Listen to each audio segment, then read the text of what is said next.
আমাদের ভাইরা কাজ করতেছে, ওসামা ভাই মাশাআল্লাহ কাজ করতেছে, দোয়া করি আল্লাহ তাআলা খেলাফতের স্বপ্ন নিয়ে আগাইতেছে। আমরা অবশ্যই সাহায্যকারী হিসাবে সহযোগিতা অবশ্যই করব, আমরা তাদের সাথে অবশ্যই থাকব।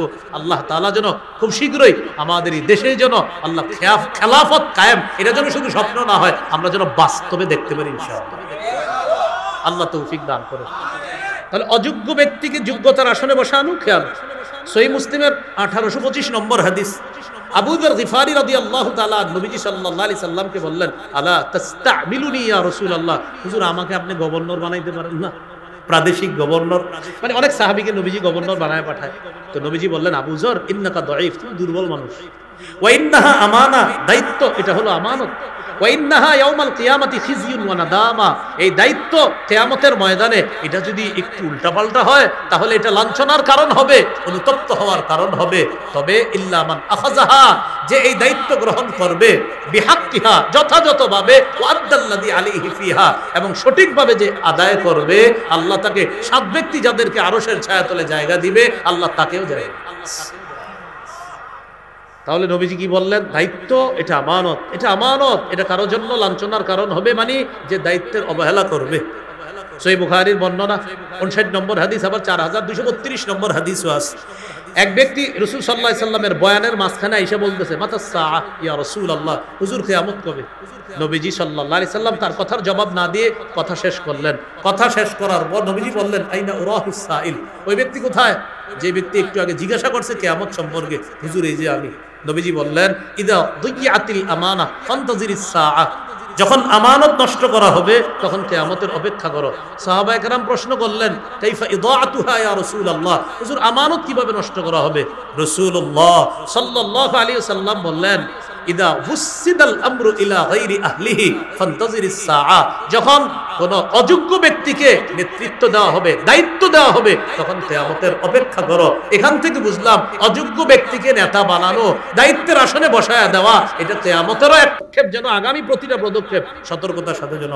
আলেমরা তো জান প্রাণে চেষ্টা করতেছে বোঝানোর জন্য, এরপরে ওই যে আমাদের দেশের একটা নীতি, ওই আমার আব্বা আমার দাদা, এজন্য আমিও সেই পথে চলাতে না। এই জন্য আমরা সামনের দিক খুব সতর্কতার সাথে, আমার প্রতিটা সময়, প্রতিটা মুহূর্ত, আমার প্রতিটা পদক্ষেপ যেন বুঝে শুনে হয়, এটা যেন আমানতের খেয়ানত না। রাসূলুল্লাহ সাল্লাল্লাহু আলাইহি সাল্লামের আনুগত্য আল্লাহর হুকুমে নিঃশর্তভাবে করতে হবে। তাহলে আল্লাহ রাসূলের আনুগত্য নিঃশর্ত, এছাড়া দুনিয়ার কোন মানুষের আনুগত্য নিঃশর্তভাবে করা যাবে না। অন্য কারো আনুগত্য করতে গেলে ওই ব্যক্তি, অনুসরণীয় ব্যক্তি যদি কোরআন সুন্নাহের বিরুদ্ধে কোনো কথা বলে, ইসলামের বিরুদ্ধে কোনো কথা বলে, তাহলে ওই ব্যক্তি আর অনুসরণীয় ব্যক্তি থাকে না, তিনি বর্জনীয় ব্যক্তিতে পরিণত হয়। এই জন্য রাসূলুল্লাহ সাল্লাল্লাহু আলাইহি ওয়াসাল্লামের একটি হাদিস মনোযোগ দিয়ে আমরা সবাই শুনলে বিষয়টি সহজে বুঝে আসবে। সহিহ বুখারীর বর্ণনা, এক দলকে রাসূল সাল্লাল্লাহু আলাইহি ওয়াসাল্লাম কোথাও প্রেরণ করার সময় তাদের একজন আমির নিযুক্ত করে দিলেন। ওয়া আমারহুম আইয়ুতিউহু, যারা আমিরের তত্ত্বাবধানে ওই দলের মধ্যে আছে তাদেরকে রাসূলুল্লাহ সাল্লাল্লাহু আলাইহি ওয়াসাল্লাম হুকুম করলেন তারা যেন আমিরের কথা মানে। একজন আমির বানায়া দিলেন আর বলে দিলেন সবাই আমিরের কথা মানবা। আমির সাহেব দল নিয়ে গেলেন, যাওয়ার পর কোনো কারণে আমির সাহেবের রাগ উঠছে। রাগ উঠার পর আমির সাহেব তার দলের মধ্যে যারা আছে তাদেরকে বললেন, ইজমাউলি হাতাবা, তোমরা আমার জন্য লাকড়ি সংগ্রহ করো। ফাজামাউ লাহু, তারা লাকড়ি সংগ্রহ করল। দ্বিতীয় হুকুম করলেন, আউকিদুহা নারা, লাকড়িগুলোর মধ্যে আগুন ধরায়া দাও।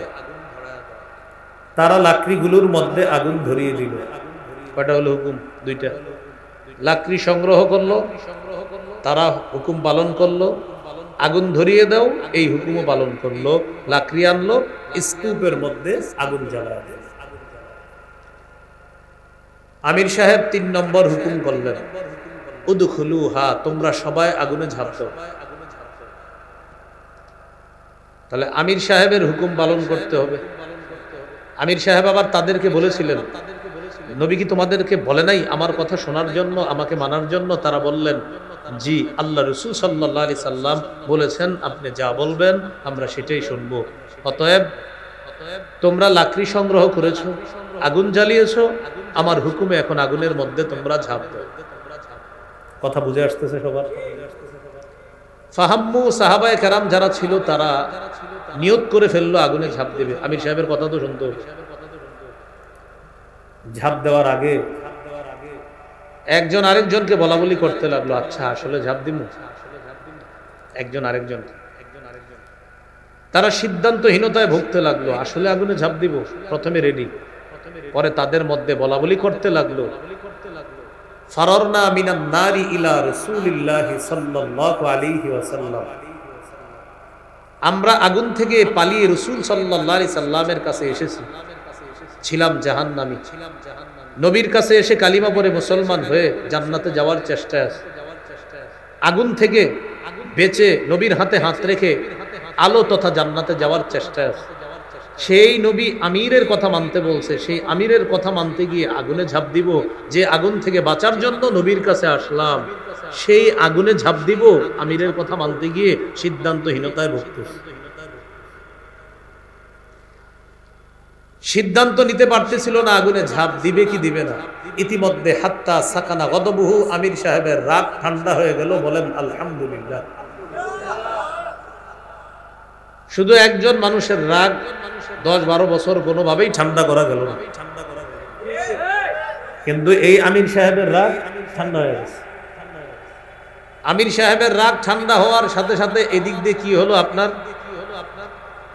হাত্তা খমাদাতিন নার ওয়া সাকানা গদবহু, সাহাবায়ে কেরাম আগুনে ঝাঁপ দিবে কি দিবে না, ইতিমধ্যে আগুন নিভে গেল, আমির সাহেবের রাগও ঠান্ডা হয়ে গেল।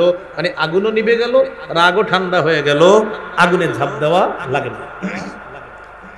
তবে ঘটনাটি আল্লাহ রাসূল সাল্লাল্লাহু আলাইহি সাল্লামের কাছে পৌঁছেছে। হুজুর, আমিরের কথা মানতে গিয়ে আগুনে ঝাঁপ দেওয়ার জন্য আপনার একদল সাহাবী তৈয়ার ছিল, বাকি ঝাঁপ দেয় নাই। এক পর্যায়ে আগুন নিভে গিয়েছে, আমির সাহেবের রাগও ঠান্ডা হয়ে গিয়েছে। রাসূলুল্লাহ সাল্লাল্লাহু আলাইহি সাল্লাম বললেন, ভালো কাজ করেছে। লাউ দাখালুহা মা খারাজু মিনহা ইলা ইয়াউমিল কিয়ামা, তারা যদি আমিরের এই হুকুম মান্য করে আগুনের মধ্যে ঝাঁপ দিত, কিয়ামত পর্যন্ত আগুন থেকে বের হতে পারত না। বলি নাউযু বিল্লাহ। হাদিসের শেষে রাসূল সাল্লাল্লাহু আলাইহি সাল্লাম বললেন, ইন্নামাত তাআতু ফিল মা'রুফ, আমির মানতে হবে শুধু ন্যায়সঙ্গত কথা কাজে। আমিরের কথা যদি ন্যায়সঙ্গত কথা হয়, আমিরের হুকুম যদি ন্যায়ের হুকুম হয়, সঠিক হুকুম হয়, সেখানে আমিরের কথা মানা যাবে। আমির যদি অন্যায় কোনো কথা বলে, অন্যায় কোনো কর্ম করে, কোনো অপব্যাখ্যা করে, আলেমরা যদি সেই অপব্যাখ্যা সম্পর্কে উম্মতকে সতর্ক করে দেয়, সেই আমিরকে বর্জন করা উম্মতের উপর দায়িত্ব কর্তব্য হয়ে যায়। বুঝে শুনে ঠিক বলতেছেন তো? আচ্ছা, আল্লাহ এই ঠিকটা প্যান্ডেলের বাহিরে গিয়েও ঠিক থাকার তৌফিক দান। তাহলে মুমিনের 3টা বৈশিষ্ট্য জানলাম। মুমিন সন্দেহ ছাড়া আল্লাহ আল্লাহ রসুলকে বিশ্বাস করে, মুমিন জানমাল নিয়ে জিহাদ করে, মুমিন দলবদ্ধ কোনো কাজে থাকলে প্রধান যিনি থাকে তার কথা অমান্য করে না। তবে এখানে আমরা একটা মাসালা শিখলাম, আল্লাহর আনুগত্যে কোনো শর্ত নাই, নবীর আনুগত্যে আল্লাহর হুকুমে কোনো শর্ত নাই। এছাড়া অন্য কারো আনুগত্য নিঃশর্তভাবে করা যাবে না, সেখানে শর্ত আছে। ইসলাম বহির্ভূত কোনো কর্মকাণ্ড কথা যদি আমাদের কোনো প্রধানের মুখ থেকে বের হয়, তাকে মানা যাবে না, তার কথা শোনা যাবে না। 3টি বৈশিষ্ট্য জানলাম মুমিনের। সূরা আনফালের 2-3 নম্বর আয়াতে মুমিনের 5টি বৈশিষ্ট্য আল্লাহ আলোচনা করেছেন। আগের 3 আর 5 কত হয়? সূরা আনফালের 2-3 নম্বর আয়াতে যে 5টি বৈশিষ্ট্য আল্লাহ আলোচনা করেছেন, একটু শুনি আল্লাহ কি বলেন। ইন্নামাল মুমিনুনাল্লাযীনা ইযা যুকিরাল্লাহু ওয়াজিলাত কুলুবুহুম, মুমিন তারা যাদের সামনে আল্লাহর আলোচনা করা হলে, আল্লাহর স্মরণ করা হলে, আল্লাহর জিকির করা হলে তাদের অন্তর কাঁপতে থাকে আল্লাহর ভয়ে। সুবহানাল্লাহ। দুই নম্বর, ওয়াইদা তুলিয়াত আলাইহিম আয়াতুহু যাদাতহুম ঈমানা। মুমিনদের সামনে আল্লাহর কোরআন তেলাওয়াত করা হলে এই তেলাওয়াত তাদের ঈমান বৃদ্ধি করে দেয়, তাদের ঈমান বাড়ায় দেয়। বড় আফসোসের সাথে বলতে হয়, আমাদের এই মাহফিলগুলোতে আসরের নামাজের পর উপস্থাপক ঘোষণা করে আমরা আমাদের মাহফিলের প্রথম অধিবেশন শুরু করতে যাচ্ছি পবিত্র কোরআনের তেলাওয়াতের মাধ্যমে। আপনাদের সামনে কোরআন তেলাওয়াত করবে অমুক মাদ্রাসার হেফজ বিভাগের ছোট্ট বন্ধু মোহাম্মদ আব্দুর রহমান, বা একটা ছেলের নাম ঘোষণা করা হয়। ছেলেটি কোরআন তেলাওয়াত করে, আসরের পরে প্যান্ডেলে 2-4 জন বসে থাকে, আশেপাশে মানুষ ঘুরতে থাকে। কেন? আসরের পরে আর কি। তখন কোরআন তেলাওয়াত বাচ্চাটা করতে থাকে, 2-3 জন বইসা, তাও মন দিয়ে শুনলে শুনে, না শুনলে এদিক সেদিক তাকায়। মাগরিবের পরে উপস্থাপক ঘোষণা করে আমরা মাহফিলের দ্বিতীয় অধিবেশন শুরু করতে যাচ্ছি পবিত্র কোরআনের তেলাওয়াতের মাধ্যমে। একটি ছেলের নাম ঘোষণা করা হয়, ছেলেটি কোরআনের তেলাওয়াত করা শুরু করে। শ্রোতারা তখন কেউ টুস বিস্কুট ভিজিয়ে খেতে থাকে, কেউ বা মাহফিলের অতিথি হিসাবে বিভিন্ন কামরায় তাদেরকে আপ্যায়ন করা হয়। তখন তারা বলতে থাকে, এই মাগরিবের পরে এখন হুজুরে বসে যাবে, তাড়াতাড়ি তাড়াতাড়ি খা, কোরআন তেলাওয়াত দিয়ে দিছে, কোরআন তেলাওয়াতের পরেই বক্তা বসে যাবে। মানে এখন যেটা চলতেছে এটা কোনো বিষয় না, আগে খাওয়া শেষ কর, কোরআন তেলাওয়াতের পরেই কিন্তু হুজুর বসে যাবে। এখন কি হচ্ছে? তো কোরআন তেলাওয়াতের সময় আমরা খাইতেছি, এটা দেখবেন মাগরিবের পরে। ঠিক তেলাওয়াত শেষ, দেখবেন যদি কোনো ভালো আলোচক এখানে বসায় দেন, দলে দলে মানুষ আসতে থাকে, তেলাওয়াতের সময় আসতেছে। এটা হলো মাগরিবের পরে ঘটনা। এশার পরেও সেম ঘটনা, যে আমরা আমাদের শেষ অধিবেদন শুরু করতে যাচ্ছি তেলাওয়াতের মাধ্যমে। তো আল্লাহ বলেন মুমিনের বৈশিষ্ট্য হলো কোরআন তেলাওয়াত তার ঈমান বাড়ায়। সুবহানাল্লাহ। এজন্য আজকে থেকে আমরা যত মাহফিলের শ্রোতা হব, চাই এই মাহফিলটা 5 জনের মাহফিল হোক, 5,000-এর মাহফিল হোক, 50,000-এর হোক, 5 লাখের মাহফিল হোক, কোরআন তেলাওয়াত যখন হবে আমরা শ্রোতা যারা, আমাদের কাজ হবে 2টা। বলি কয়টা? বলেন সবাই, মনোযোগ সহকারে তেলাওয়াত শোনা। বলেন মনোযোগ সহকারে তেলাওয়াত শ্রবণ করা, চুপ থাকা। এই 2 কাজ। মন দিয়ে শুনবো, চুপ থাকবো। পুরাটা সুন্দরভাবে মিলাইলে চুপচাপ তেলাওয়াত শুনবো, চুপচাপ তেলাওয়াত শুনবো। এটাই আল্লাহ কোরআনে বলেছেন, ওয়াইযা কুরিআল কুরআনু ফাসতামিউ লাহ। যখন কোরআন তেলাওয়াত করা হয়, কোরআন পড়া হয়, ফাসতামিউ লাহ, কোরআন মনোযোগ সহকারে শোনো। ওয়া আমসিতু, এবং চুপ থাকো। মা বোনরা যারা আছি মেহেরবানি করে কোরআন তেলাওয়াত যখন হয় তখন আপনারা আল্লাহর রাস্তে রান্না বান্না ইত্যাদি যে কাজে থাকেন, কাজটা একটু অফ করে কোরআন তেলাওয়াতটা মন দিয়ে শুনেন আল্লাহর রাস্তে। কিন্তু মা বোনরাও উল্টাটা করে, তারা তেলাওয়াতের সময় কাজ করে আর হুজুর আলোচনা শুরু করলে সব কাজ বন্ধ দিয়ে তখন ঘরে বসে যায় তেলাওয়াত বয়ান শোনার জন্য। আজকে থেকে আমরা এখানে যারা আছি আমরা শুরু করব যে আমরা যত জায়গায় যাব কোরআন তেলাওয়াত হবে, আমাদের কাজ হলো চুপ থাকা, মন দিয়ে শোনা। সকলে দিল থেকে বলি ইনশাআল্লাহ। ঠিক তো? তাহলে আল্লাহ তাআলা বললেন জিকির করা হলে অন্তর কাঁপবে। 2 নাম্বার, তেলাওয়াত করা হলে তেলাওয়াত তাদের ঈমান বাড়ায় দেবে। 3 নাম্বার, ওয়া আলা রাব্বিহিম ইয়াতাওয়াক্কালুন, তারা আল্লাহর উপর ভরসা করবে। আল্লাহর উপর ভরসা কাকে বলে? আল্লাহর উপর ভরসা, আপনি আপনার গরু ঘরের মধ্যে গরুটা রশি খুলে দিয়ে, দরজাটা খুলে দিয়ে আপনি ঘরে এসে ঘুমাইলেন আর বললেন আল্লাহ ভরসা। রাসূলুল্লাহ সাল্লাল্লাহু আলাইহি সাল্লাম বলেন এটার নাম তাওয়াক্কুল না। মাঠের মধ্যে যথাযথভাবে পশুর যত্ন নিবা, এরপর বলবা আল্লাহ ভরসা, আমার পশু আমার ঘরে ফিরে আসবে, এটার নাম তাওয়াক্কুল। ঘরের মধ্যে পশুটা বাঁধবেন, বাঁধার পর আয়াতুল কুরসি পড়ে দরজা বন্ধ করবেন, এরপর বলবেন আল্লাহ ভরসা, কিচ্ছু হবে না, এটার নাম তাওয়াক্কুল। ইমাম সাহেবের কাছে দোয়া চাইলেন আর বললেন, হুজুর আগামী মাসের জন্য আমার 20,000 টাকা আল্লাহ আমাকে দেন। মাস শেষে ইমাম সাহেবের কাছে এসে বলে, হুজুর দোয়া করছেন? করছি তো, টাকা তো আসে নাই পকেটে। ইমাম সাহেব বললেন, 1 মাস কি করছেন আপনাকে? ঘরে বসেছিলাম। মানে ঘরে বসে আপনার টাকা আসবে? হ্যাঁ, আমি না আল্লাহর উপর ভরসা করছি, আর আপনি দোয়া করবেন পকেটে টাকা এসে পড়বে 20,000। আসলো না তো। নবীজি এটাকে তাওয়াক্কুল বলে নাই। তাওয়াক্কুল বলেন আমার সাথে, বলেন বান্দার চেষ্টা, ফলাফল আল্লাহর। আবার চেষ্টা বান্দার, বলেন চেষ্টা, ফলাফল আমার। চেষ্টার ফলাফল কে দিবে? আমি চেষ্টা করব।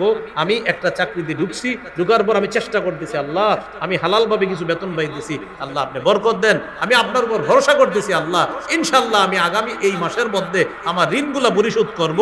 আল্লাহ ভরসা, এটার নাম তাওয়াক্কুল। আমি চেষ্টা করতেছি আর রবের উপর ভরসা করতেছি যে আমার ঋণগুলো আমি পরিশোধ করব, এটার নাম তাওয়াক্কুল। মনে থাকবে নি? তাহলে জিকির করলে অন্তর কেঁপে উঠবে, তেলাওয়াত করলে ঈমান বাড়বে, আর রবের উপর ভরসা করবে। 4 নম্বর, আল্লাযীনা ইউকিমুনাস সালাহ, যারা নামাজ কায়েম করে। নামাজ কায়েম করা দ্বারা উদ্দেশ্য হলো, আজকে এশার নামাজ যারা আপনারা পড়েছেন, আমি যদি প্রশ্ন করি বিবিকে নামাজের কথা বলেছেন? উত্তর যদি হয় না। আমি যদি বলি সন্তানকে নামাজের আদেশ করেছেন? উত্তর যদি হয় না। আমি যদি বলি পরিবারকে নামাজের হুকুম করেছেন? আপনার উত্তর যদি হয় না। আমি যদি বলি এই এলাকার মুসলমান নামাজি যেন হয়ে যায় এই চেষ্টা করেছেন? আপনার উত্তর যদি হয় না। এই বাংলাদেশের প্রতিটা মুসলমান নামাজি হয়ে যাক এই ফিকির আপনি করেছেন? উত্তর যদি হয় না, তাহলে আজকে এশার নামাজ আপনি আদায় করেছেন, কায়েম করেন। আবার বুঝেন, আজকে এশা আপনি পড়েছেন, পড়ার পর ইমাম সাহেব জিজ্ঞাসা করলেন, বিবিকে নামাজের কথা বলেন তো? বলি না। সন্তানকে নামাজের কথা বলেন? পরিবারকে নামাজের আদেশ করেন? না, করি না। এলাকার আশেপাশের ছেলেরা বিভিন্ন জায়গায় খেলাধুলা করে, খেলায় খেলায় তাদের সময়গুলা নষ্ট করে তাদেরকে নামাজি বানানোর ফিকির করেন? উত্তর যদি হয় না, তাহলে আপনি এশার নামাজ আদায়কারী, কায়েমকারী। একটা হলো আদায় করা, আর একটা কায়েম করা। কায়েম মানে প্রতিষ্ঠিত করা, নামাজ প্রতিষ্ঠিত করা। আজকে থেকে আমরা কি নামাজ আদায়কারী হব না কায়েমকারী হব? কায়েমকারী মানে আমিও এশার নামাজ পড়ব, বিবিকেও এশা পড়তে বলবো, পরিবারকে এশার কথা বলবো, পরিবারকে ফজরের কথা বলবো, এলাকার প্রতিটা যুব সদস্য যেন নামাজি হয়ে যায়, প্রতিটা নারী পুরুষ যেন নামাজি হয়ে যায়, এই চেষ্টা আমি অব্যাহত রাখবো। বাংলাদেশের প্রতিটি মুসলমান যেন নামাজি হয়, সারা পৃথিবীর মুসলমান যেন নামাজি হয়, এই ফিকির আমি রাখবো। তাহলে আমি হব নামাজ কায়েমকারী। তাহলে আজকে থেকে আমাদের একটা গুণ অর্জন করতে হবে, শুধু আদায় করব না, কায়েম করব। আল্লাহ আমাদেরকে নামাজ কায়েমকারী হওয়ার তৌফিক দান করুন। নামাজ কায়েমকারী হওয়ার জন্য আল্লাহর কাছে একটা দোয়া করব, আমরা পড়ি আমার সাথে, বলেন রব্বি জাআলনি মুকিমাস সালাতি ওয়া মিন যুররিয়্যাতি রব্বানা ওয়া তাকাব্বাল দুআ। 13 পারার 19 নম্বর পৃষ্ঠা সূরা ইব্রাহিমের মধ্যে আছে। ইব্রাহিম আলাইহিস সালাম আল্লাহর কাছে দোয়া করেছেন, রব্বি জাআলনি মুকিমাস সালাহ, হে আমার রব আমাকে আপনি নামাজ কায়েমকারী বানান, ওয়া মিন যুররিয়্যাতি, আমার পরিবারকেও নামাজ কায়েমকারী বানান, রব্বানা ওয়া তাকাব্বাল দুআ, আমাদের রব আমার দোয়া আপনি কবুল করেন। তাহলে ইব্রাহিম নবী কি দোয়া করছে? নামাজ কায়েমকারী বানান, নামাজ প্রতিষ্ঠাকারী বানান। আজকে থেকে এই দোয়াটা সবাই করব, আল্লাহ আমাকে, আমার পরিবারকে, আমাদেরকে আপনি নামাজ কায়েমকারী হওয়ার তৌফিক দান। বাংলা বলতে পারবো তো ইনশাআল্লাহ? তাহলে জিকির করলে অন্তরে ভয় সৃষ্টি হবে, তেলাওয়াত করলে ঈমান বাড়বে, আল্লাহর উপর ভরসা। 4 নাম্বার, নামাজ কায়েম করা। 5 নাম্বার, ওয়া মিম্মা রাযাকনাহুম ইউনফিকুন, তারা আমার দেয়া রিজিক থেকে খরচ করে। খরচ দ্বারা এখানে 1 নাম্বার উদ্দেশ্য যাকাত আদায় করা। যাকাত আদায় করা, মনে রাখবেন এটা আপনার না, যাকাতের অংশটা এটা হকদারদের। আপনার 40 ভাগ সম্পদের মধ্যে 39 ভাগ আপনার, 1 ভাগ হকদারদের। এটা আপনি তাদের কাছে পৌঁছে দেওয়া আল্লাহ আপনাকে দায়িত্ব দিয়েছে। তাহলে আজকে থেকে আমরা মনে রাখবো 40 ভাগ সম্পদের মধ্যে 39 ভাগ আমার এক ভাগ হকদারদের এটা তাদের কাছে পৌঁছে দেওয়া। হকদারদের মধ্যে আপনার আপন ভাই যদি যাকাত গ্রহণ করার যোগ্য হয় তাকেও যাকাত দেওয়া জায়েজ, আপন বোন যদি যাকাতের যোগ্য হয় তাকেও যাকাত দেওয়া জায়েজ, আত্মীয় স্বজনের মধ্যে যারা যাকাত খাওয়ার যোগ্য তাদেরকে যাকাত দেওয়া জায়েজ, এতিম অসহায় মিসকিন যারা তাদেরকে যাকাত দেওয়া জায়েজ। অতীতে যারা যাকাত দেন নাই, বিবারিয়া অনেক বড় বড় মাদ্রাসা পাশে আল্লামা আনসারী রহমতুল্লাহি আলাইহি, কিংবদন্তি মুফাসসির রহমতুল্লাহি আলাইহির মাদ্রাসা আপনাদের পাশেই তৈরি। এরপরে আশেপাশে বিবারিয়া প্রচুর মাদ্রাসা। এই মাদ্রাসার বিজ্ঞ মুফতি সাহেবের সাথে বসবেন, বসার পর বলবেন হুজুর অতীতের বকেয়া যাকাতগুলা দিতে চাই, আগামীতেও আমি যাকাত সঠিকভাবে দিব, কিভাবে দিব? মুফতি সাহেবের সাথে বসে অতীতের যাকাতের হিসাবটাও বের করে নেবেন। এলাকার যারা সম্পদশালী আপনার জানা মতে যাকাত দেয় না তাকে বুঝান যাকাত এটা ফরজ, এটা ওয়াজিব নফল না, এটা ফরজ। যাকাত কি নাকি কোনো নফল নফল মুস্তাহাব নাকি না ফরজ? এই জন্য যাকাতের যিনি আপনার দিবে উনি কিন্তু আপনারা বলছে কেন দিব, আপনি মহব্বতের সাথে বলবেন এটা আপনার না, যাকাতের অংশটা এটা আপনার না, 39 ভাগ আপনার, যাকাতের অংশটা অমুক খাতের অমুক খাতের অমুক খাতের। আল্লাহ আপনাকে দায়িত্ব দিছে, আপনি যথাযথভাবে এটা পৌঁছান। তাহলে আগের 3টা বৈশিষ্ট্য আর সূরা আনফালের 5টা, 3 আর 5 কত? 8টা। সূরা তাওবা 71 নম্বর আয়াত। সূরা তাওবার 71 নম্বর আয়াতে আল্লাহ মুমিনের 6টি বৈশিষ্ট্যের কথা আলোচনা করেছেন। দেখি আপনাদেরকে এখন পরীক্ষা করব, এই 6টির মধ্যে 2টি বৈশিষ্ট্য এমন যেই 2টি বৈশিষ্ট্যের কথা সূরা আনফালে আলোচনা হয়ে গেছে। আমি বলবো, বলার পর আপনারাই বলে দিবেন হুজুর এটা কিন্তু আগে আলোচনা হয়েছে। তা আমি বলি, শোনেন মনে। সূরা তাওবা 71 নম্বর আয়াত, মুমিনের 6টি বৈশিষ্ট্য আল্লাহ বলেন, ওয়াল মুমিনুনা ওয়াল মুমিনাতু বা'দুহুম আউলিয়াউ বা'দ। মুমিন নর নারী একে অপরের অভিভাবক, একে অপরের হিতাকাঙ্ক্ষী, কল্যাণকামী বন্ধু। একটা হলো। 2 নাম্বার ইয়ামুরুনা বিল মারুফ, তারা সৎ কাজের আদেশ করে। 3 নাম্বার ওয়ায়ানহাউনা আনিল মুনকার, তারা অসৎ কাজের নিষেধ করে। 4 নাম্বার ওয়ায়ুকিমুনাস সালাহ, তারা নামাজ কায়েম করে। তারা কি বলেন তারা নামাজ কায়েম করে, এটা গেছে।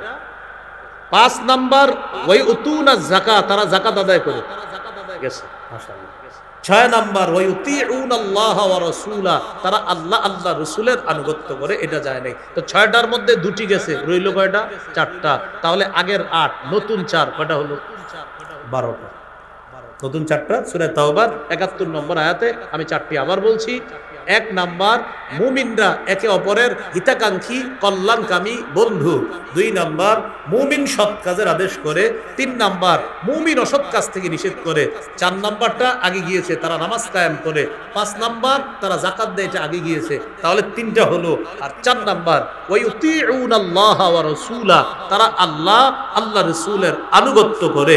আল্লাহ বলেন উলাইকা সায়ারহামুহুমুল্লাহ, এরা তারা যাদেরকে অচিরেই আল্লাহ রহমতের চাদরে আবদ্ধ করবে, তাদের প্রতি দয়া করবে। তাহলে আগের 8, নতুন 4, কয়টা হলো? 12টা। মনে রাখবেন মুমিনের কয়টা বৈশিষ্ট্য হলো? 12। মুমিনের 13 নম্বর বৈশিষ্ট্য সূরা নূরের 51 নম্বর আয়াতে আল্লাহ বলেন, ইন্নামা কানা কাউলাল মুমিনিনা ইযা দুউ ইলাল্লাহি ওয়া রাসূলিহি লিয়াহকুমা বাইনাহুম আইয়াকুলু সামি'না ওয়া আতা'না। গুরুত্বপূর্ণ অংশ। আছেন তো আপনারা সবাই? আচ্ছা। আল্লাহ তাআলা বলেন মুমিনদেরকে যখন আল্লাহ এবং আল্লাহ রাসূলের দিকে আহ্বান করা হয়, তাদের মাঝে ফয়সালা করার জন্য আল্লাহর দিকে আহ্বান করা হয়, দ্বারা উদ্দেশ্য আল্লাহর কোরআনের দিকে। রসুলের দিকে যখন আহ্বান করা হয়, দ্বারা উদ্দেশ্য হলো রসুলের সুন্নাহের দিকে। মুমিনদেরকে যখন কোরআনের দিকে এবং সুন্নাহের দিকে আহ্বান করে, তাদেরকে যখন ডাকা হয়, আহ্বান করা হয় তাদের মাঝে মীমাংসা করে দেওয়ার জন্য, তখন মুমিনদের বক্তব্য হলো সামি'না ওয়া আতা'না। বলেন আমার সাথে, বলেন শুনলাম, মেনে নিলাম। সবাই বলেন শুনলাম, মেনে নিলাম। এক অংশ আমি, বাকি অংশ আপনারা। আমাকে, আপনাকে, আমাদেরকে যদি কোরআন হাদিসের দিকে আহ্বান করে বলা হয়, ভাইজান আপনাদের এলাকায় এই এই সমস্যা আছে, এই সমস্যার সমাধান কোরআন সুন্নাহ অনুযায়ী করব, আপনারা কি মানবেন? জবাবে আমরা কি বলবো বলেন তো? শুনলাম, মেনে নিলাম। বলেন শুনলাম। এখন আপনারা বলেন, এই মসজিদের খতিব সাহেব যদি আপনাদেরকে বলে আজকে জুমায় আপনাদেরকে গুরুত্বপূর্ণ একটি বিষয় বোঝানো হবে কোরআন সুন্নাহ থেকে, আপনারা কারা কারা শুনবেন? হাত তুলে দেখান তো ইনশাআল্লাহ। ঠিক তো? আচ্ছা, তো মনে করেন আগামী জুমায় ডাকা হয়েছে আপনাদের, আছেন তো সবাই? আচ্ছা, ডাকার পর খতিব সাহেব সূরা আলী ইমরানের 131 নম্বর আয়াত তেলাওয়াত করছে, ইয়া আইয়ুহাল্লাযীনা আমানু লা তাকুলুর রিবা আদআফাম মুদাআফা। খতিব সাহেব কোরআনের সূরা আলী ইমরানের 131 নম্বর আয়াত তেলাওয়াত করে অনুবাদ শোনায়া দিলেন, হে ঈমানদারগণ, তোমরা বহুগুণে বৃদ্ধি করে সুদ খেও না, চক্রাকারে বৃদ্ধি করে সুদ খেও না। এখন খতিব সাহেব বললেন, ভাইজান এলাকায় যারা সুদ খায় আল্লাহর কোরআন বলছে তারা যেন সুদ না খায়। হাদিসের মধ্যে আছে, সহিহ বুখারীর বর্ণনা 2766 নম্বর হাদিস। এই হাদিসে রাসূল সাল্লাল্লাহু আলাইহি সাল্লাম 60টি ধ্বংসাত্মক অপরাধের কথা বলছে, এর মধ্যে একটা হলো আকলুর রিবা, সুদ খাওয়া। তাহলে খতিব সাহেব কোরআন সুন্নাহ অনুযায়ী একটা ফয়সালা করে দিয়েছে আপনাদের এলাকায় যে ভাই কোরআন বলছে সুদ খাওয়া হারাম, হাদিস বলতেছে সুদ খাওয়া হারাম, আপনারা কিন্তু ওয়াদা করছেন কোরআন হাদিস যা ফয়সালা করবে হুজুর আমরা শুনবো। এখন খতিব সাহেব বলার পর আমাদের জবাব হবে কি? হুজুর আমরা কথাটা শুনলাম, আমরা মানলাম। কি জবাব হবে? শুনলাম। এটা বলার পরেও মসজিদের বাহিরে এসে একদল বলবে গত 7 বছর তো হুজুরের বয়ান খুব সুন্দর ছিল, আজকে উনি সুদের ওয়াজটা করা কি জরুরি ছিল। এটা কোথায় এসে বলবে? বাইরে। আপনারা ভিতরে বললেন শুনলাম, মানলাম, বাইরে এসে এই কথা কেন? এই কথা এই জন্য কারণ উনি বিশিষ্ট সুদখোর। আল্লাহ আমাদেরকে হেফাজত করেন। তাহলে মুমিনের 13 নম্বর বৈশিষ্ট্য, মুমিনকে যখন আল্লাহ আল্লাহ রাসূলের বাণী দ্বারা তাদের মাঝে মীমাংসা করা হবে, মুমিন তখন বলবে শুনলাম, মানলাম। তাহলে বলেন আল্লাহর কথা, নবীর কথা শুনবো, মানবো তো ইনশাআল্লাহ? আল্লাহ তৌফিক দান করেন। তিরমিজির হাদিস 2305 নম্বর হাদিসের বর্ণনা, আবু হুরায়রা রাদিয়াল্লাহু তাআলা আনহুকে রাসূলুল্লাহ সাল্লাল্লাহু আলাইহি সাল্লাম 5টি জিনিস গুনে গুনে শিখাইয়া দিলেন। তার হাত ধরলেন, হাত ধরে এইভাবে 5টা জিনিস শিখাইয়া দিলেন। আদ্দা খামসা, গুনে গুনে 5টা জিনিস শিখাইছে। এখন আমি আপনাদের কাছ থেকে জানতে চাই এই 5টা জিনিস হাদিসের, আর আমরা একটু আগে মুমিনের বৈশিষ্ট্য বলছি, মুমিনের বৈশিষ্ট্য কোরআন যা বলবে মুমিন বলবে শুনলাম, মেনে নিলাম।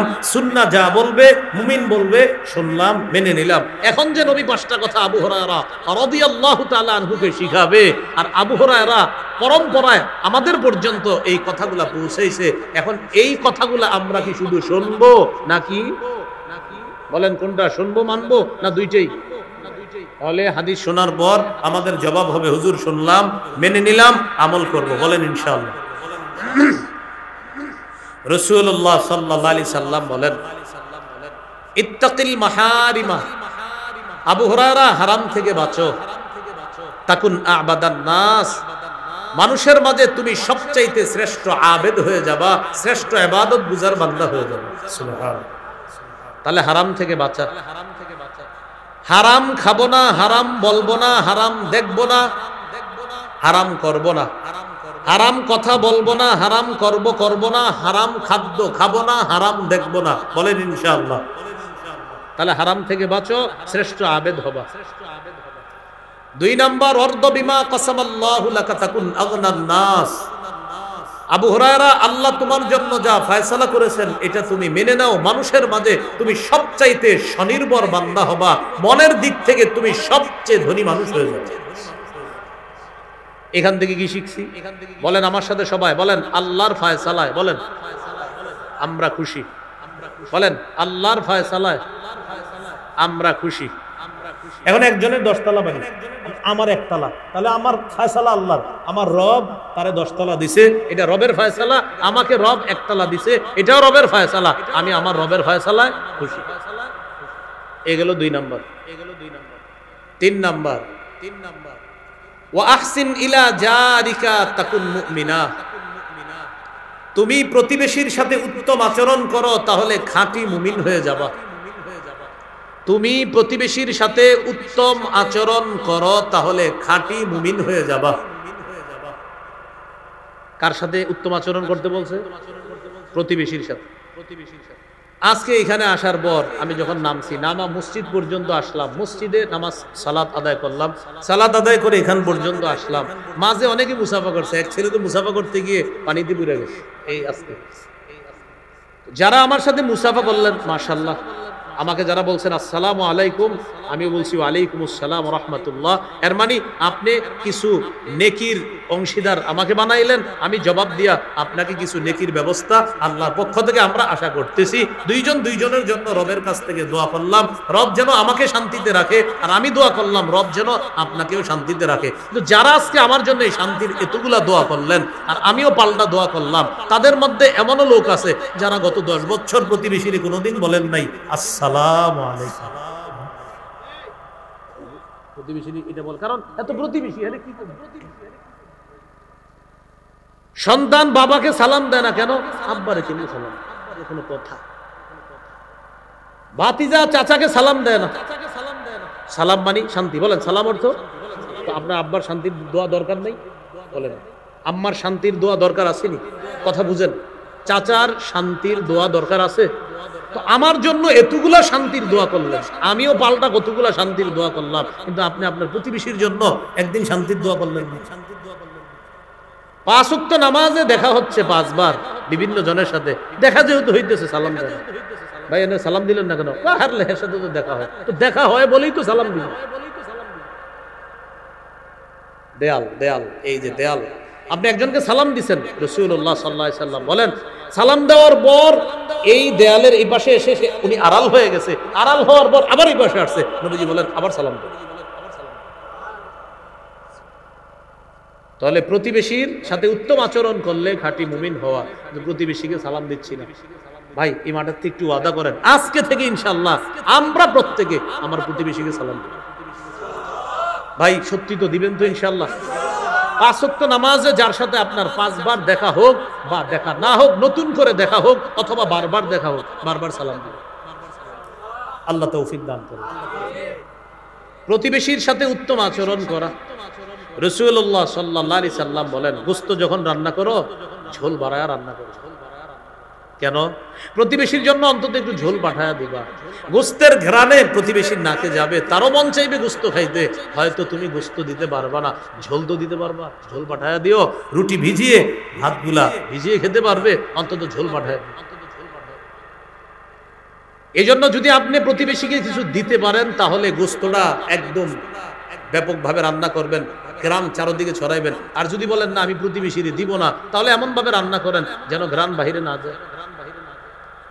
আব্দুল্লাহ ইবনে ওমর রাদিয়াল্লাহু তাআলা আনহুমার বর্ণনা, তিনি বলেন এক ব্যক্তি ফল কিনে ঘরে আসছে, আনার পর ওই ফল আরেকজনের সামনে দিয়ে ঘরে নিয়ে গেছে, নিয়ে যাওয়ার পর ফলটা কাইটা বাচ্চার হাতে দিছে।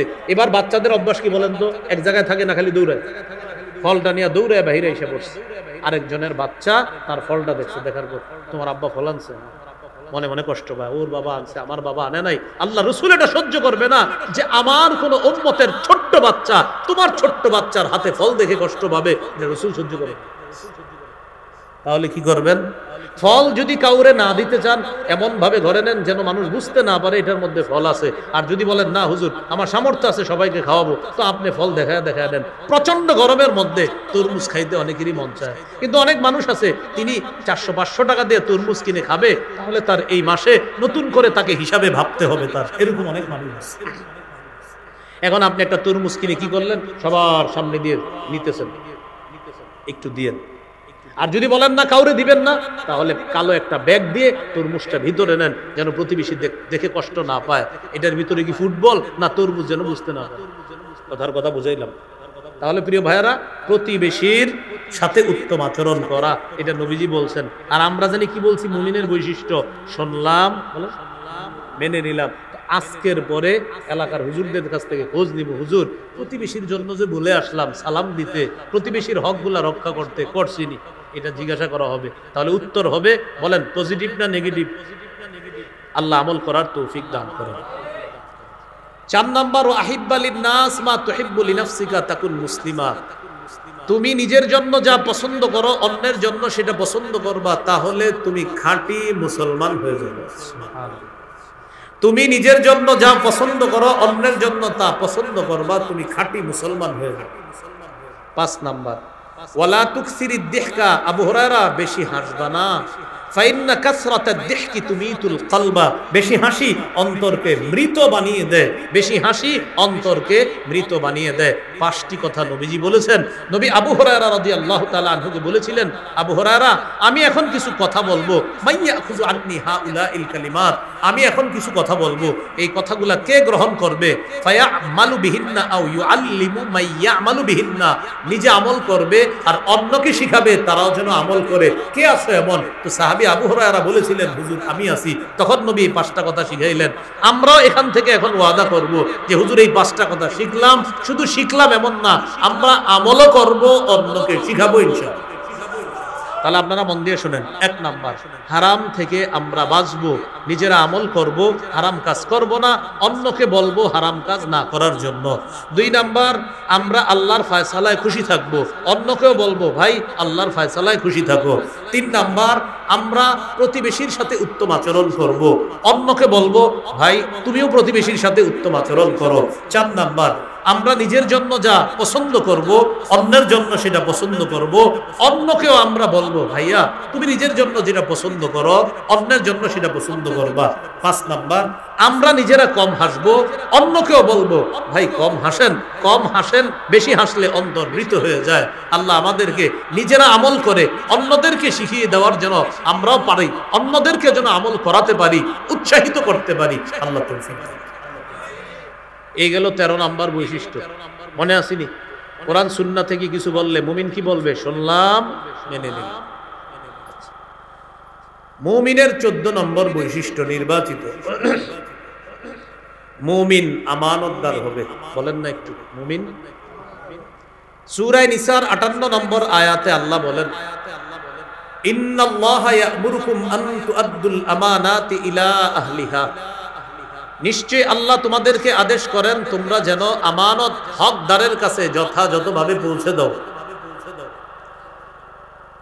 হাদিসের কিতাব মুসনাদে আহমদ 12383 নম্বর হাদিস। এই হাদিসে রাসূলুল্লাহ সাল্লাল্লাহু আলাইহি ওয়াসাল্লাম বলেন, লা ঈমানা লিমান লা আমানাতা লাহ। যার মধ্যে আমানতদারিতা নাই তার কেমন যেন ঈমান নাই। তাহলে আমানত এটা রক্ষা করা মুমিনের বৈশিষ্ট্য। মুমিন আমানতদার হবে, মুমিন খেয়ানতকারী হবে না, মুমিন কখনো খেয়ানত করবে না। আল্লাহ আমাদেরকে আমানতদার মুমিন হওয়ার তৌফিক দান করেন। আমানতের বিপরীত হলো খেয়ানত। একটু আমার সাথে বললে মনে থাকবে। বলেন, ঈমান আনার পর ঈমানের উপর অটল থাকা সবচেয়ে বড় আমানত। কুফর করা সবচেয়ে বড় খেয়ানত। কুফর করা সবচেয়ে বড় খেয়ানত।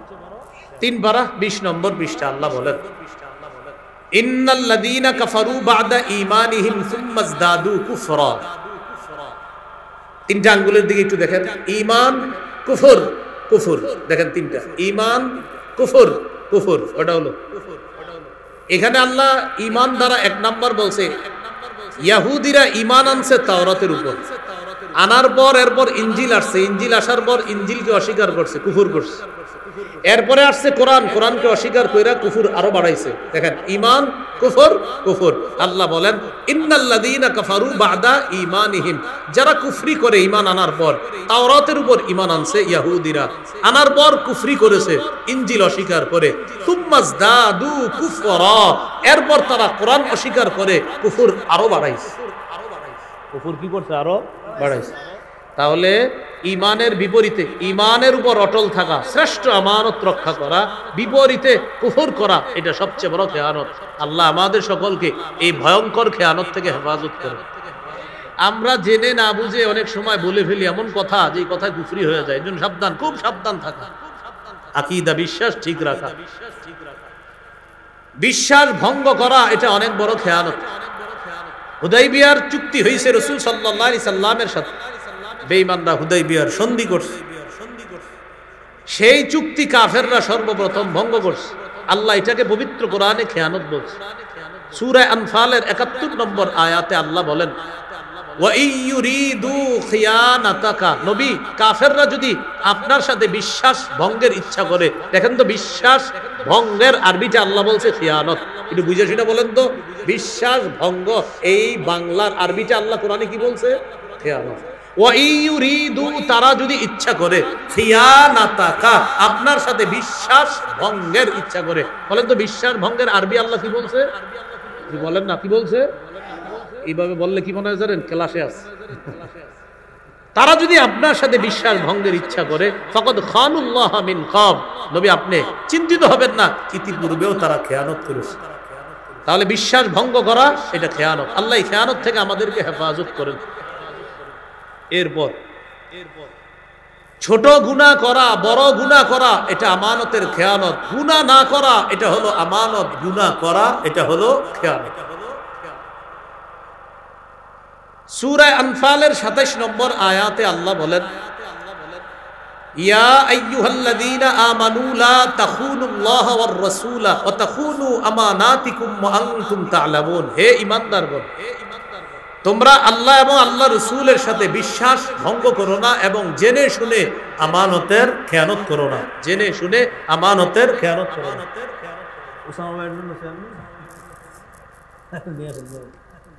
না দিলে আমারটাই ছেড়ে দেবেন। হুজুর বসেন, আপনি বসেন, চেয়ার আছে।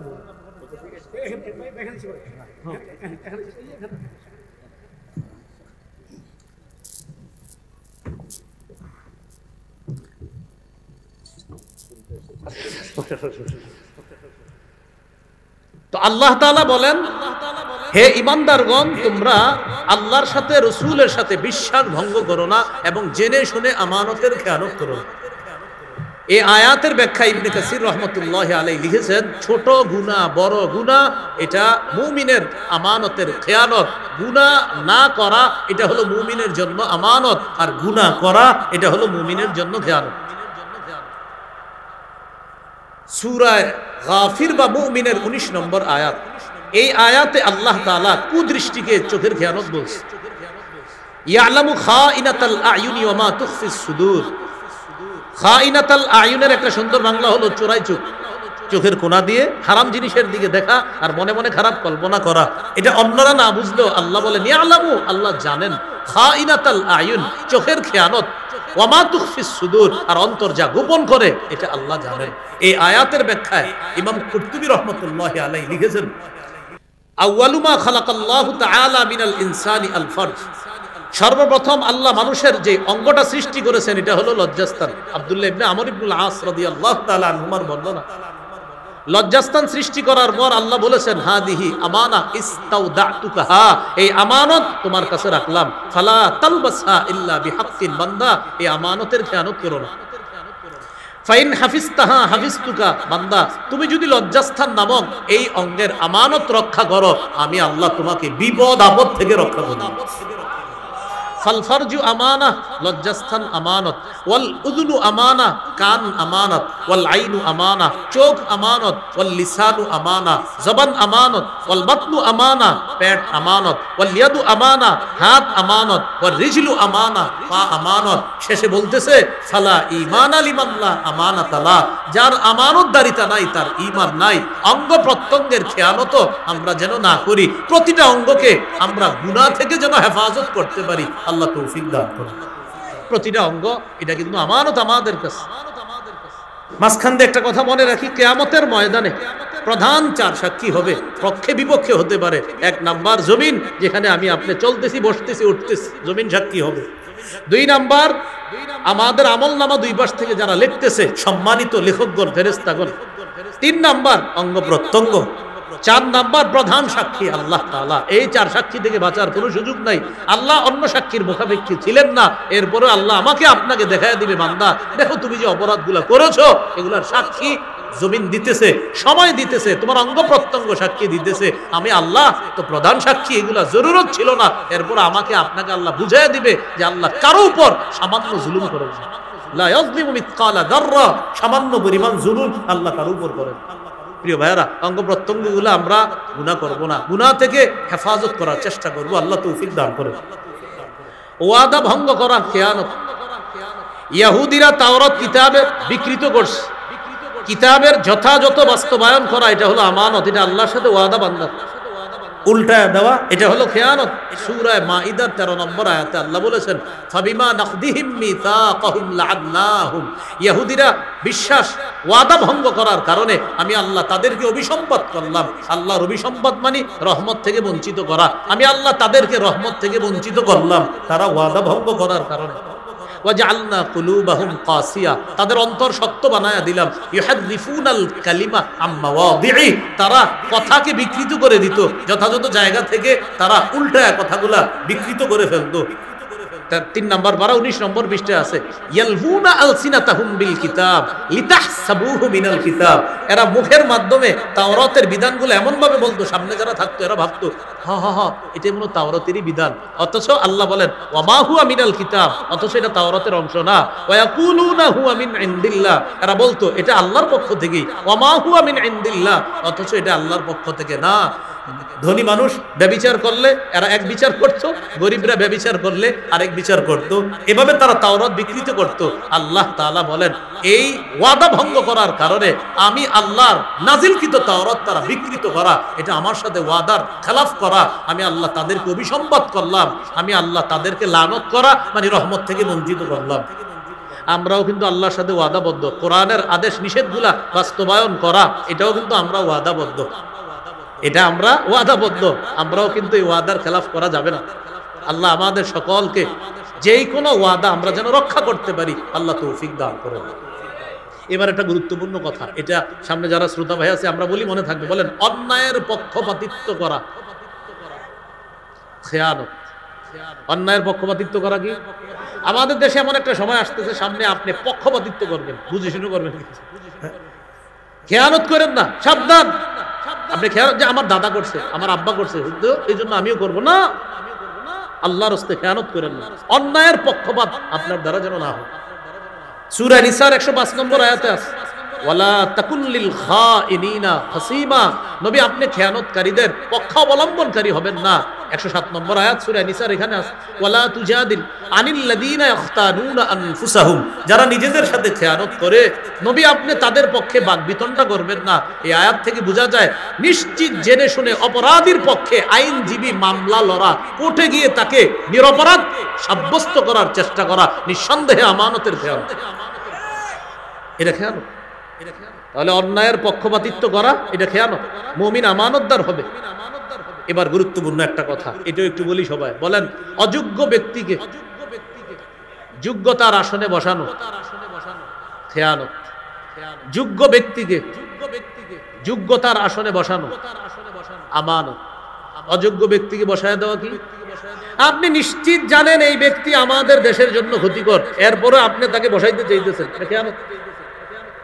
আপনি নিশ্চিত জানতেছেন এই লোক আমার এলাকার জন্য খুব ক্ষতিকর হবে, এরপরে আপনি হইছে আমার আব্বা আমার দাদা এই জন্য আমি, এটা খেয়ানত। খুব সাবধান, আমার আপনার দ্বারা যেন কোনো অযোগ্য ব্যক্তি যোগ্যতার আসনে না বসে। আমরা দাবি করে আমাদের দেশে 90 ভাগের বেশি মুসলমান, তাহলে আমাদের একজন শাসক হওয়া দরকার কি? নারী না পুরুষ? অবশ্যই পুরুষ এবং মুসলমান, এবং যার 4টা কাজের যোগ্যতা আল্লাহ দান করবে এবং মৌলিকভাবে 10টি গুণ থাকবে, এমন একজন 10টি গুণে গুণান্বিত এবং 4টি কাজের যোগ্যতা রাখে এমন একজন আদর্শ রাষ্ট্র নায়ক যেন আল্লাহ আমাদের দেশে দান করে। আমাদের ভাইরা কাজ করতেছে, ওসামা ভাই মাশাআল্লাহ কাজ করতেছে, দোয়া করি আল্লাহ তাআলা খেলাফতের স্বপ্ন নিয়ে আগাইতেছে। আমরা অবশ্যই সাহায্যকারী হিসাবে সহযোগিতা অবশ্যই করব, আমরা তাদের সাথে অবশ্যই থাকব। আল্লাহ তাআলা যেন খুব শীঘ্রই আমাদের এই দেশে যেন আল্লাহ খেলাফত কায়েম, এটা যেন শুধু স্বপ্ন না হয়, আমরা যেন বাস্তবে দেখতে পারি ইনশাআল্লাহ। আল্লাহ তৌফিক দান করে। তাহলে অযোগ্য ব্যক্তিকে যোগ্যতার আসনে বসানো খেয়াল। সহিহ মুসলিমের 1825 নম্বর হাদিস, আবু যর গিফারি রাদিয়াল্লাহু তাআলা নবীজি সাল্লাল্লাহু আলাইহি সাল্লামকে বললেন, আলা তাস্তামিলুনি ইয়া রাসূলুল্লাহ, হুজুর আমাকে আপনি গভর্নর বানাইতে পারেন না? প্রাদেশিক গভর্নর, মানে অনেক সাহাবীকে নবীজি গভর্নর বানায় পাঠায়। তো নবীজি বললেন, আবু যর ইন্নাকা দাঈফ, তুমি দুর্বল মানুষ। ওয়া ইন্নাহা আমানা, দায়িত্ব এটা হলো আমানত। ওয়া ইন্নাহা ইয়াউমাল কিয়ামাতি খিজিয়ুন ওয়া নাদামা, এই দায়িত্ব কিয়ামতের ময়দানে এটা যদি একটু উল্টাপাল্টা হয় তাহলে এটা লাঞ্ছনার কারণ হবে, অনুতপ্ত হওয়ার কারণ হবে।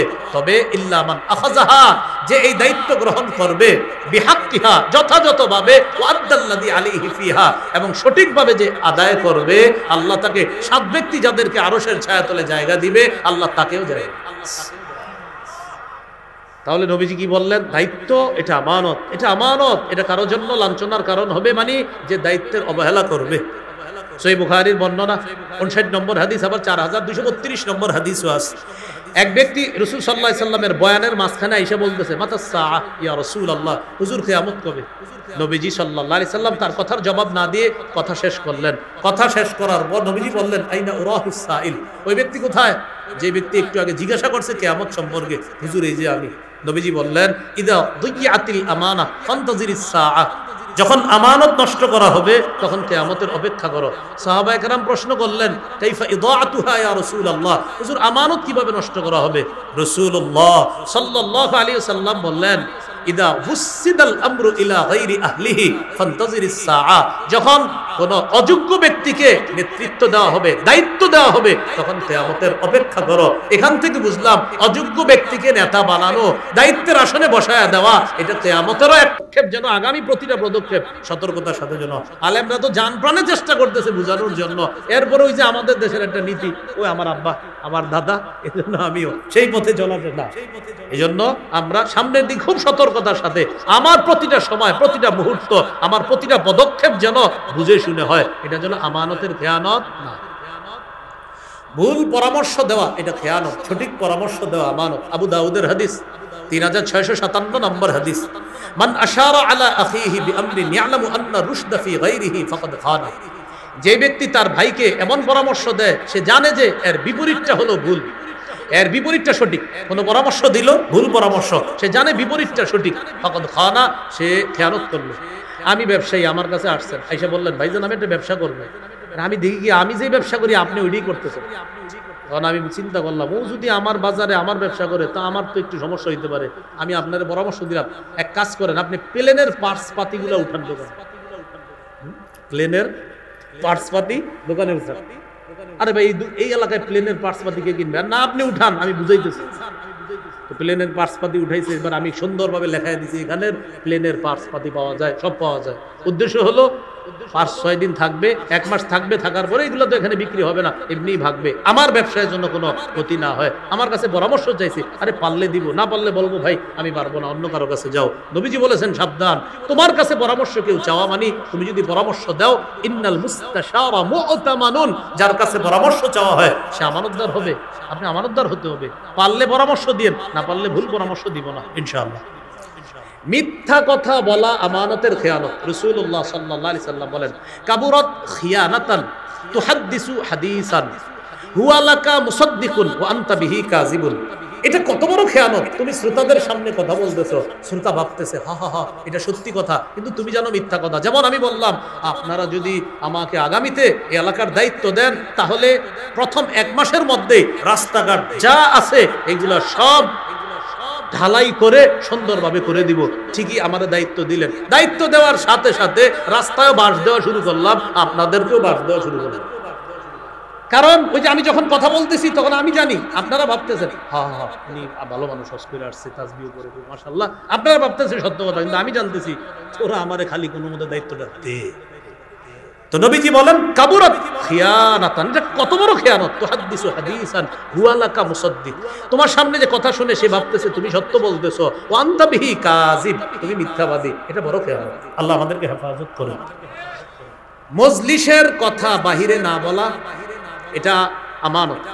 মনে পার্সোনাল মজলিস 3-4 জনের, মনে করেন আমি উসামা ভাই আরো 3-4 জন এক জায়গায় বসা, পার্সোনাল একটা মজলিস, এখন উসামা ভাই কথা বলতেছে, হঠাৎ উনি এদিক সেদিক তাকাইতেছে, ভাই কথাটা কিভাবে বলি, এদিক সেদিক তাকায় কিভাবে বলি, তখন আমরা শ্রোতারা বুঝে নিতে হবে তিনি গুরুত্বপূর্ণ কোনো কথা বলতে চাচ্ছে, যে কথাটা আমানত রাখতে হবে। নবীজি ঠিক এইভাবেই বলছে, ইদা হাদ্দাসার রাজুল, কোন ব্যক্তি যখন কথা বলে ফালতাফাতা, এদিক সেদিক তাকায়, ফাহিয়া আমানা, ওই মজলিসের এই কথাগুলো আমানত হয়ে যায়, মজলিসটা আমানত হয়ে যায়। সাবধান, তুমি আমানতের খেয়ানত করবে না। তবে হাদিসে আসছে, আল মাজালিসু বিল আমানা, মজলিস সব আমানতের, ইল্লা সালাসাতা মাজালিস, তবে 3টা মজলিস এটার আওতাভুক্ত হবে না। 1 নাম্বার সাফকু দামিন হারাম, কোন মজলিসে কাউকে অন্যায়ভাবে হত্যার পরামর্শ হয়েছে, এটা বাইরে গিয়ে বলে দিবেন।